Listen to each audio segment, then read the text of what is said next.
Welcome to episode 2 of Talkin Track, the newest racing show here in South Florida. Here to bring racing to every one of you here in South Florida. I'm your host, Armany DePaul, the voice of FMU Athletics, writer for the Daily Downforce, and like I mentioned, now the host of Talkin Track. This is going to be, I guess we could call this the first official episode where you're really going to see what this show is about. And we got a lot of great topics here to discuss. We're going to be talking about some NASCAR, or specifically NASCAR on Fox. We're going to be talking about F1 and Max Verstappen. We'll be talking about IndyCar and Will Power ending his 2-year winless streak. And then we'll finally end it with the first edition of Race Weekend Rankings. So without any further ado, all right, so let's begin here with a little bit of a disclaimer. When I said at the kind of in the middle portion of the first episode where I said I was going to be blunt and honest here with my takes, my views, you name it, well, you're going to get that here with this segment when talking about NASCAR on Fox. So just a little bit of a disclaimer there. I want to begin this segment by talking about the goal of live sports on TV. And this is both a legitimate and a rhetorical question. What do you guys think is the goal of live sports on TV? Well, for me, I got 2 goals in mind specifically. The first one, presentation. Let's say you were to hire a media company to cover your quinceañera or to cover your bar mitzvah. How would you want their presentation to be? You'd want the presentation to be to your liking, to be the best presentation possible. I think the same applies for live sports. The second thing I want to mention is when you're watching, let's just say a football game, and you hear the roar of the crowd, and you hear just everything going on around you. You feel like you're at the event. You know, when you see that tight angle on the field where you feel like you could just go out and you could touch the player. You feel like you're at the sporting event. You feel like you're at that event. I feel like that's also the point of live sports as well. That's one of the goals, is to make it feel like you are at the event that you are watching. And racing is no different. As a matter of fact, I think racing is more important because of how niche of a sport motorsports is. If I were to be asked, has NASCAR and Fox accomplished these 2 goals that I've just mentioned, I would say no. I do not think that NASCAR and Fox has done a good job really the past 4 to 5 years, but especially the last 2 to 3. They have not done a good job in presenting the sport in the best way possible, and they have not done a good job making me feel like I'm at the track experiencing these races. Like I mentioned, NASCAR and Fox, they've been heavily criticized the past 4 to 5 years, but it's been hitting home the past 2 to 3 years. I do want to give them some positives before I really dive into the negatives of NASCAR on Fox, but I do want to give them some positives. Number 1, the broadcast booth. Mike Joy, he's my favorite all-time broadcaster. He's as good as he's ever been. He does a fantastic job, especially given he's gotten so much turmoil in terms of so much turnover with his fellow co-commentators. I mean, just 5 years ago, we had Darrell Waltrip and Jeff Gordon. Now, none of them are in the booth. He's got Kevin Harvick and Clint Boyer. Boyer's only been doing this for, I think this was his 3rd year, and Harvick is a rookie in the booth. So for Mike Joy to have 2 very unexperienced broadcasters in the booth with him, and he's still as good as he is, there is a reason why he's known as the voice of NASCAR. Number 2, the pit crew highlights. You know, these pit crew guys are truly some of the best athletes in the world. If you don't believe me, go to any race or go to the NASCAR Hall of Fame where they have those events where you could do a pit stop yourself, and me, you, or majority of us out there won't even come close to the time frame to do a 4-tire and a pit crew stop and adjustments on top of that, all in the same realm as a pit crew. So these guys getting the pit crew highlights in the similar way that NBC does the starting lineup for a football game, I think that's fantastic. Number 3, this one might be a little bit of controversy, showcasing the fans. Yeah, when they show the fans might be inappropriate in terms of when they choose to do so. Whereas if there's something going on track and they decide to show, fans at the grandstands, but I think the overall concept is a very good concept. I mean, my friend Vanilla Wafers Tyler, he was a showcase on the Xfinity Series broadcast. I think the concept itself is pretty good. However, the execution could very well have some improvements. And that's where I want to go into the negatives. Let's go with the number one negative that I have here, and that is the direction. Like I mentioned before, I am a broadcaster. I work literally and figuratively right next to my director. And my director, there have even been some times where I've had to do a little bit of directing myself. So as someone who sees it every time he broadcasts, and as someone who's had to do it himself from time to time, it is not easy. I can tell you that right now. Having to change those graphics, having to move the camera around, choose which shot is the best. It is a lot of work. Again, as someone with a little bit of experience in that, but who has seen it for the past 2 years, it is a lot harder than you guys might think. So I do not envy the position that these guys are in at all. And, I try to learn everything here and there. I try to get a little bit of knowledge and everything, but it's not easy. So when we criticize the directors, trust me, I'm going to criticize them. I want it to be known out there that their job is not easy any way, shape, or form. Even though there might be multiple of them in the booth, it's still not an easy task. But like I mentioned, the direction needs to be improved drastically. I mean, from the camera angles to the types of shots that they choose. Let me put it this way, folks. When it comes to the camera angles, racing, because they race in such big stadiums and areas, whether it's a half-mile track or a 2.5-mile behemoth of a Talladega super speedway, the more you see, the better. It's like if you were to go to a movie theater. Are you going to sit at the front where, yeah, you have everything close up, but you got to break your neck just because everything is so close to you? Or are you going to sit all the way in the back where you have a better view of everything, the entire screen? It's the same way with racing. You need more wide and medium shots than you do close-up shots. And Fox, it's like they do the exact opposite. I do not need a close-up view of Brad Keselowski's number 6 on the door side of his car. What I would like is a medium to wide shot of Brad Keselowski trying to go through the S's of Sonoma. That is more beneficial for a racing broadcast than just a really tight close-up shot of Brad Keselowski. Yeah, you can see the gloves, but you can get that with a medium shot too. I mean, just on the Sonoma race alone, Truex ran out of fuel.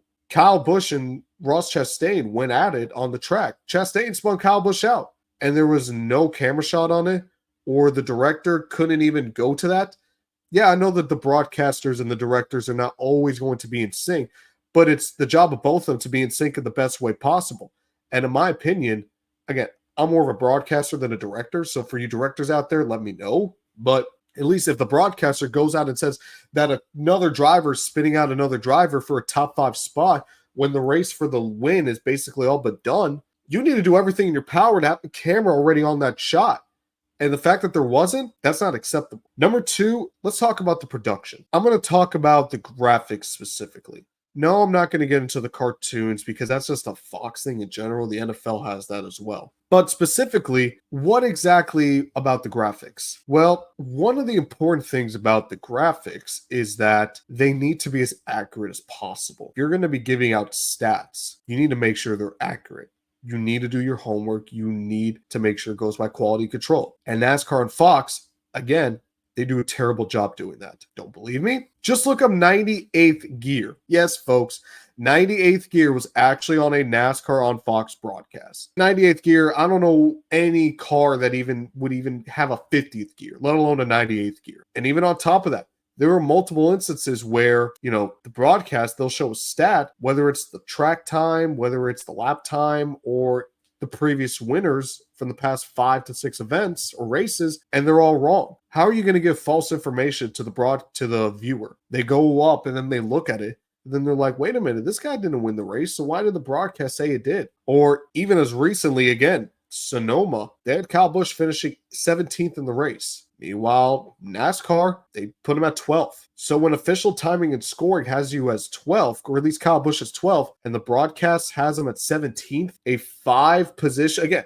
12th to 17th, that's a decent gap. It's not like he was going from 12th to 13th. That's a good chunk. That's a top 15 and outside the top 15. The next thing I want to talk about is the audio. I want to go back to what I said before, where you want to feel like you're at the event, and in racing, it's no different. When you have a sport that has 40 cars with over 600 horsepower, when you have a sport with hundreds, and in some cases, tens of thousands to hundreds of thousands of fans at this event, there is no excuse for why the racing and the broadcast itself should be quieter than me going on I-95 and driving in front of a bunch of cars. There shouldn't be. When I'm listening to a race on NASCAR on Fox, I'm not talking about watching. When you're listening to the race, I don't think these cars have 600 horsepower. I think they have as much horsepower as my Camaro, which is like 300 horsepower. Like when they go by, when they zip past the camera, they're just like this.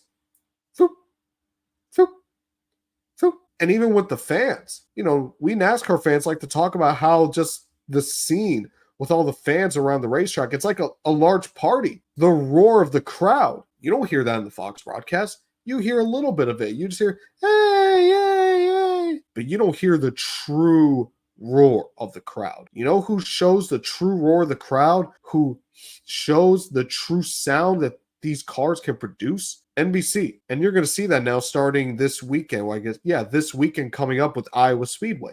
You're going to really notice the difference in the sound. Just listen. I'm not talking about watch. Just listen to the sound of the broadcast when the race is on USA Network this coming Sunday.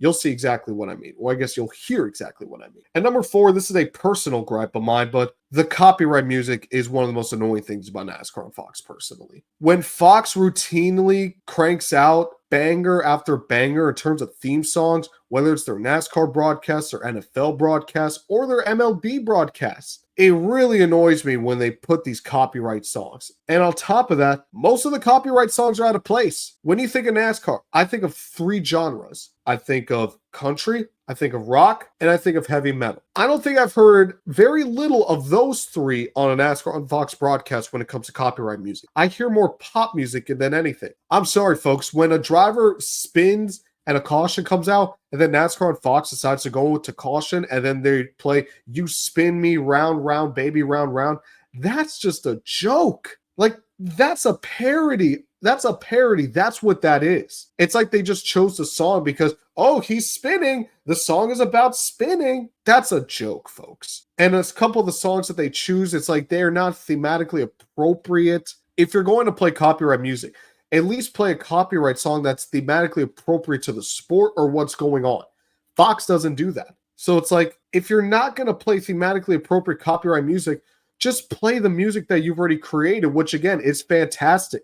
The NASCAR on Fox broadcast theme song, one of the greatest theme songs in sports. Even for the Xfinity and the Truck Series, where it sounds more laid back, it's still a great theme. So why not use that, and instead you use this inappropriate, out of place copyright music? So those are my 4 negatives. And really, it comes down to, like I said before, the directors and the producers. And because it's gone on for so long, to me, I think there's only two options. Number 1, they're rookies. So they're just getting new to whether it's directing or NASCAR in general. So they're trying to get their feet wet, which in that case, fair enough. Especially if they're just a rookie in general in directing. Obviously, you got to learn. It's trial by fire. So I get that. Number 2 is they're new to racing as a whole, which, again, fair enough. But at the same time, it's like you should know, like, hey, focus on the battles for position. Don't have a camera shot that's just showing the moon for no reason. Don't have a camera shot of the audience when there's a battle for the lead. Don't have such a tight shot on a driver, you know, driving around the track, and instead have a wide angle the entire track because you need to be able to see everything because there's so much going on. But whether it's those 2 or not, again, from the director or the producers, the biggest issue I have with Fox is they just don't seem like they care. Again, when this goes on for nearly half a decade, we're talking 4 or 5 years, and especially it's gotten really egregious the last 2 or 3, that just shows a lack of incentive to care. Don't believe me? I'm going to list some of the things that Fox has done in addition to their production and their directing, their broadcast in general, just being piss poor. I think for the purpose of the show, in terms of revealing things to the public that the industry has, social media has completely made Race Hub obsolete. And I do think that there are going to be other partners like TNT. They're going to make it better. So I think Race Hub is obsolete. I'm not too upset with it. I listen to more NASCAR-related podcasts than I do watch Race Hub. I can't tell you the last time I watched Race Hub. But Race Hub going away, cutting costs, again, 100 NASCAR-related jobs. It just seems like Fox doesn't care about the sport, which is even crazier considering they just signed a 7-year extension. So why would you sign a 7-year extension to cover a sport you've clearly shown that you're getting less and less interested in and you're showing less and less investment into. I know the reason is because, of the middle of the season, or like in the spring and the summer, they need something to cover. But you got the MLB. Why not just go and grab the NBA? Like, when you're trying to do something and then at the same time you show no incentive to really improve, that's the problem. But let me go back to that 7-year extension that I mentioned, because I do think that there is some hope in that. And the hope is in two things. Number one, there's going to be new TV partners. I already mentioned one of them in TNT, and of course there's Amazon Prime. So the Cup Series is going to have 4 TV partners: Fox, Amazon, TNT, and NBC. We already know Amazon is going to bring their A game. TNT, some of the best broadcasting in sports of all time. And NBC currently has been doing a fantastic job the last couple of years. I imagine it's going to stay the same. So does Fox really want to be the black sheep out of the big 4 primary TV partners for NASCAR when you got these 3 broadcasters that will do great and then they're desperately lacking behind? It would not look good at all. You could get away with it if there's 2, but when there's 4, I don't think that Fox is going to want to let that slide. So theoretically, with no Xfinity next year, because they're going to the CW, cutting all these jobs, and Race Hub going away, theoretically, it should allocate more resources to the broadcast, to allocate more resources to the production, which has to improve, because right now they're subpar and it's embarrassing. So hopefully, theoretically, like I said, more resources, it'll be able to improve, because I like Fox. And I'm not just talking about NASCAR and Fox. I like the Fox sports coverage in general. So Fox, they can deliver fantastic coverage, fantastic production, fantastic direction. They've done it before. They used to be the pinnacle of broadcasts. They're just not anymore. So the NASCAR coverage needs to be better. It has to. Because if not, Fox is going to be lagging way behind come 2025, and it's not going to be a good look for the sport. All right, I know you guys are looking at the card underneath me here, the banner, saying, is Max Verstappen underrated? And you're probably thinking I'm on some sort of drugs. I'm not. But let's talk about it. And let's talk about the long-standing debate in motorsport, which is it the car or is it the driver? Which one is more important? This has been a debate since racing has begun. Me personally, I have a simple formula. I have it as 60% car and 40% driver. Yes, the car means more than the driver. A fantastic driver is not going to take a last place car and make it the best car on the grid. Then again, a terrible driver could take the best car on the grid and make it look subpar. However, you're more than likely going to have the former happen than the latter. I mean, even just with Max Verstappen alone, when he didn't have a top-level car, he'd win a couple races, but he was never a championship threat. So the car is more important than the driver. However, I feel like the driver, more times than not, does not give credit where he deserves. And that's where this comes in with, is Max Verstappen underrated? Because I feel like the car meaning more than the driver excuse can undermine excellence. And sometimes I do think it is an excuse. Yeah, more times than not, certain drivers will have the best car when they are going through a dynastic period, but at the same time, they're still an all-timer. And I think the modern victim of this scenario is, of course, Max Verstappen. Yes, he's in the best car. Yes, he's been the best car since 2021 or 2022, I guess. But you wouldn't get the 2023 season without having the best car on the grid. I'm willing to admit that. And I know that. But at the same time, there have been plenty of instances where Max Verstappen has not had the best car, and he is still shown to be the best in the business. 2018, at the end of the season, he won a couple races, against the powerhouse of Mercedes. 2019, same thing. 2020, he was, I think, 2 points away from being second in the points, ahead of a Mercedes driver, Valtteri Bottas, and a much inferior Red Bull at the time. Let's go to some modern examples. 2021, when the Red Bull and the Mercedes were as equal as they've ever been. Max won 10 races that year. Lewis won 8. Even in this year in 2024, Imola and Canada, 2 of his wins this year, Max made the difference, not the RB20. Especially in Imola, where McLaren clearly had the faster car, and Lando was breathing down Max's neck. Max was the one who made the difference in that win, not the car. And even if we're going to go off of Max had the car built around him, I mean, okay, yeah, sure, but it takes a fantastic driver to still wheel that car around. I mean, folks,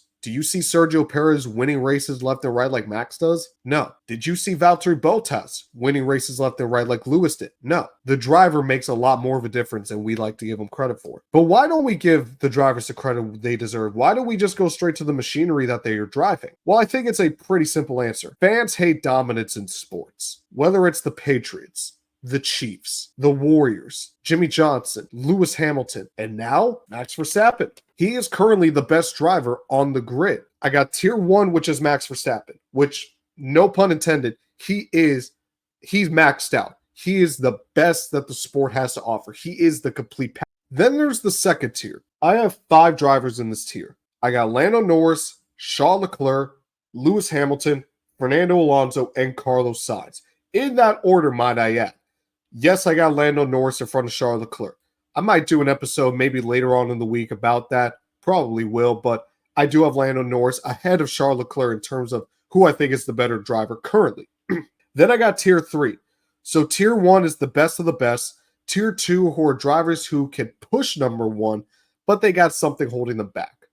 Tier number 3 is drivers who I think can win a couple races here and there, but I don't think they're ready to win a championship. And I got 2 drivers in this tier, Oscar Piastri and George Russell. And then I got the rest of the field in tier 4.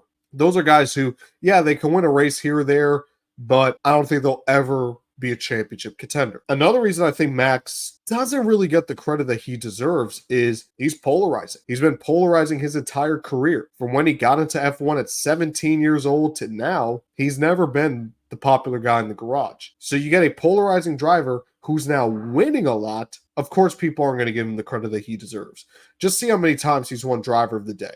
It's not been a lot. So where do I want to go off with this? Don't discount greatness. That's why I want to come off with this here. Because we don't appreciate greatness in the moment, but when it's done and it's gone, that's when we realize that we just witnessed something special. Me personally, I try to appreciate greatness while it's happening. The Chiefs are on a dynasty. I'm appreciating that. Yeah, I'm a Colts fan, which, by the way, we beat the Chiefs the last couple times we played them. But, you know, I appreciate their greatness. I appreciated Jimmy Johnson during his time winning 5 in a row. And I was a Dale Jr. fan. When Lewis Hamilton was dominating, I chose to appreciate that. And now that it's Max's turn, I'm choosing to appreciate that as well.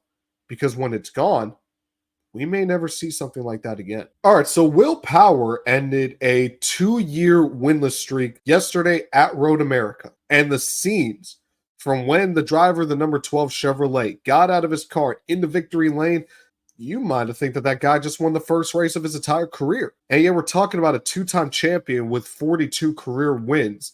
And he just celebrated like he won his first, or he just won a championship. But this is one race. I don't want to necessarily talk about Will Power himself, although congratulations to him. I more want to talk about what it means to win a race and the difficulty it is to win a race. You know, racing, its individual events is way different from sports in their individual events. Or I guess like stick and ball sports like football, basketball, baseball. Football, basketball, and baseball, your team wins that game. Yeah, the implications might mean something, but in the vein itself, it don't really mean much. You know, yeah, it morality or, you know, it gets them closer to the playoffs, but the individual game itself doesn't really hold a lot of weight. You cannot say the same for racing. Racing is treated more as individual events rather than just, you know, you win week 3, congratulations. You win the 3rd race of the season, that is your season for some drivers. You know, even the Carolina Panthers, they won 2 games last year, but it's like, yeah, we won 2 games. No one treated those 2 games like, wow. You win 2 races in a year, that's treated as, wow. And you see it in the way the drivers celebrate. Just go look at any of the celebrations from AJ Allmendinger. He's cheering, he is happy, he's screaming, he's treating it like he won the Super Bowl, he won the lottery. But it's just one race. Just look, or go back to what I said before, Will Power. This is a guy who's 4th on the all-time wins list. 2-time champion. He's going to go down as a Hall of Famer. And yet he's celebrating like, wow. You know why? Because that's how much racing means to these drivers. Because that is the hardest thing to do in sports. If we're talking about just from an, I'm not taking championships out of the equation. Winning a race is the hardest thing to do in sports. Because you don't have 2 teams going at it. You don't have a 50-50 chance. You're talking 25 to upwards of 40 other competitors going for the exact same thing you want. And that's why it's so difficult. And especially in a series like IndyCar, where it is even more difficult because of how competitive and close the field is, to win any race is an accomplishment. I mean, folks, winning the Indianapolis 500, one race will enshrine you in racing immortality. And we're talking about one race. Now, yeah, winning one Super Bowl does that, but that's a culmination of a whole season. The Indianapolis 500, yeah, it's a culmination of a whole month, but it's still one race. And it defines not just your season, but your whole career. That's why these guys celebrate the way they do.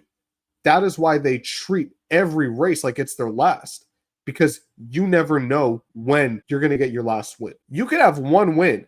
Lando Norris could go winless for the rest of his career, but we're always going to remember that last win. That first win. He's going to cherish that win. And you get the trophy, you got the podium. It's more of a celebration, but that's something that comes to it as well. Each race is an event. There's 36 races in the NASCAR schedule, but they're all events. There's 17 games in an NFL regular season. Not all of them are events. So that's one thing I want to mention, is that the celebration and what it means to win a race. Again, you got drivers who, some of the greatest of all time, they got nothing to prove, and yet they're celebrating like like they just won it all. That's how much racing means to these guys.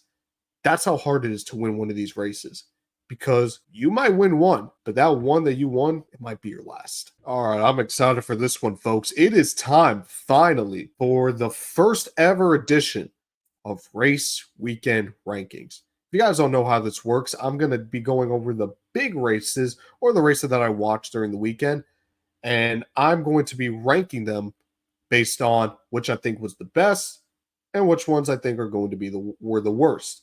I'll give you guys my best moment of the race and my worst moment of the race, and that's how we're going to do these rankings.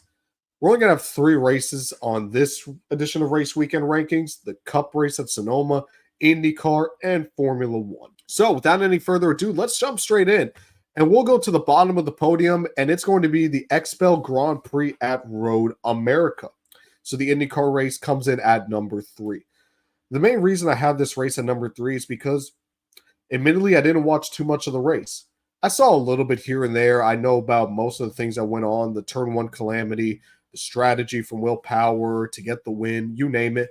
And we'll go over that with the best and worst, but it was going on at the same time as Sonoma, and I just chose to watch the NASCAR race over the IndyCar race at the time. So my best moment of the race, I'm going to give it to Will Power ending his winless streak. Like I said, you have a driver ending a winless streak. I always think that's huge for the sport, especially when it's a big-name driver ending a winless streak. I got that as my best moment. My worst moment, I'm going to give it to the turn 1, lap 1 pileup. And that's because, when you're supposed to be a top-level sport or top-level racing series, and you can't even get through turn 1 without going through some sort of calamity, it's just not a good look. It looks silly. It looks goofy. It looks all over the place. So because of that, I do hold that against the race a little bit. But again, the main reason I have this race at number 3 is because I didn't see it as much as I did the other 2. Speaking of the other 2, let's go to the second place on the podium, and that is the Toyota Save-Mart 350 at Sonoma. Best moment of the race for me, I'm going to give it to Kyle Larson's drive up to the front. He pits with 29 laps to go, works his way through the field. He was 6 to 11 seconds behind race leader Chris Buescher, and he still managed to get by them and clear away to a cruising victory. This is with a repaved track. And yes, while Buescher and Truex didn't need to make mistakes for Kyle Larson to get that lead, I mean, if you're coming from 6 to 11 seconds, that is huge. So I give massive props to Kyle Larson. Worst moment, I'm going to give it to the turn 11 pileup. Josh Berry, I know there was a bottle up. There was something going on, of course, with Eric Jones, and that's what brought up the crash. But at the same time, when you have that kind of pileup, in my opinion, it's just never a good look. Again, kind of going back to what I said about the IndyCar deal, where you got that massive pileup, it just looks silly. It just looks goofy. It's not a good look, in my opinion. Overall, I thought the race was fairly solid. While the on-track action was kind of lacking, the strategy made up for it, especially because it wasn't your typical road course racing strategy where you're trying to flip the stage. Buescher, he stayed out the end of stage 2, and he was up there up until the very end. So the strategy really made up for it. And again, the strategy is the reason why Larson, he did what he did. Granted, he also had the best car, but I mean, the strategies what got him the win. And coming in at the top step of the podium, getting the gold, I'm giving it to the Canadian Grand Prix. I thought this was a fantastic race, and there was a lot that had to go into that. So let's talk about that. Best moment of the race for me, I'm going to give it to the wet weather strategy. And this happened throughout the whole race, whether it was the Haas drivers, putting on the wets and just bulldozing their way through the field at the beginning. Or what about when the rain started to clear and you had to choose between slicks and intermediates? There was so much strategy going on that you really didn't know who was going to win the race at the end.